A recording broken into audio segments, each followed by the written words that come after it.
of you spent hours on end staring at a mule's rear end?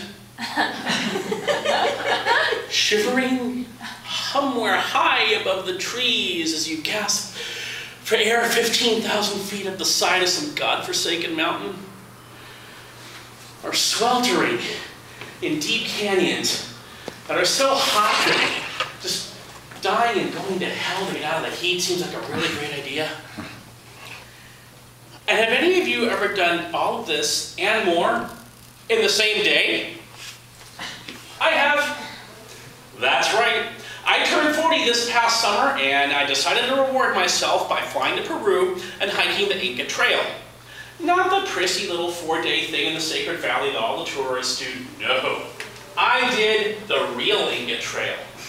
8 days across the entire Vilcabamba Cordillera of the Peruvian Andes. Why would I do such a thing, you ask? Well, 40 is the new 20, is it not? Yes. Yeah. And besides, I'm a man. That's right, I am a big, bad, butch man. Huh? Can you feel it? Can you feel that masculine energy? Hey, you can, huh? You know, my friends were a little less than supportive. Idiot, they said. What for are you spending thousands of dollars to go drag your rear end through some jungle when you could take a cruise? Cruises are great. You sit by the pool, you read a book, you eat. Explore a tropical port, you come back, you eat. When you get tired of eating, guess what? There's the buffet. Come on now. Do I look like the kind of person who has any problems finding food? Seriously. My girlfriend, thankfully, was just a little more supportive. She agreed to go with me to Peru, but she would spend the week in a luxury resort while I slept the trail. She's a smart little family.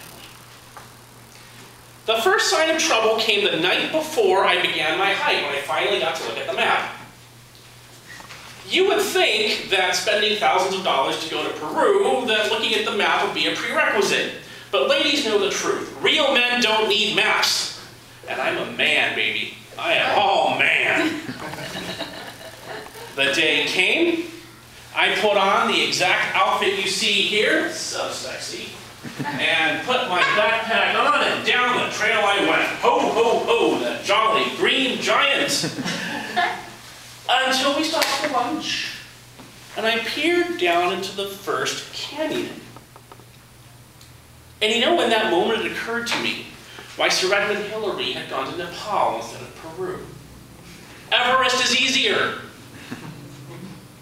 It was well after dark when I finally straggled into the first camp, having scrambled down more than a vertical mile on a trail this wide, where every single rock was rounder and slipperier than the last. And not only that, I was dodging mule trains both ways.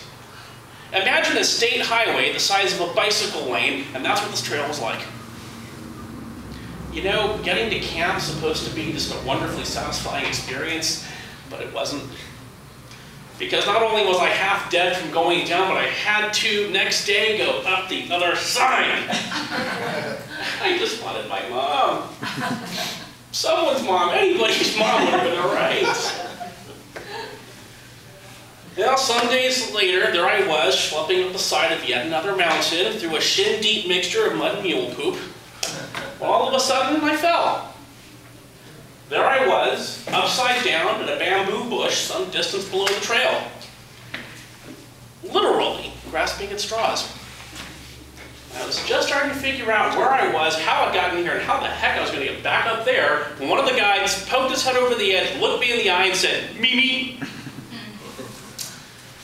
But it's a good thing I fell there. Because not 3 hours later, I was hiking on an even narrower section of trail with overhanging rocks on one side and a precipice on the other. I figured one slip I'd have about 10 minutes to make a couple calls, check my email before I finally crawled into the end of the trail, having learned 3 things. Number 1, 40 is not the new 20. I think for me, 40 is actually the new 60. No Number 2, I'd bitten off a little more than I could chew. My goal had been to walk the entire trail with my pack on my back, and the heck with the mules on the man. Well, now the backpack ended up on the mule. A couple more hours of hiking, and I had been on the mule. Crosswise on the mule. And number 3, the shower at the hotel was astonishing. Water pressure was amazing and startlingly refreshing, and the water was piping cold. The irony here being that I was in the town of Aguascalientes, which of course means hot water. But I survived. I survived to meet my girlfriend and go up and watch the sunrise from a temple overlooking the city of Machu Picchu on my 40th birthday. What an amazing thing that was. You know what the best part of the trip was? Excuse me, you gotta finish that? Yeah? I'm done. And where was I? Ah, 2 things. Number 1, I didn't miss a meal. And number 2, and most important, my girlfriend did not come back with me. But my fiance did. Mr.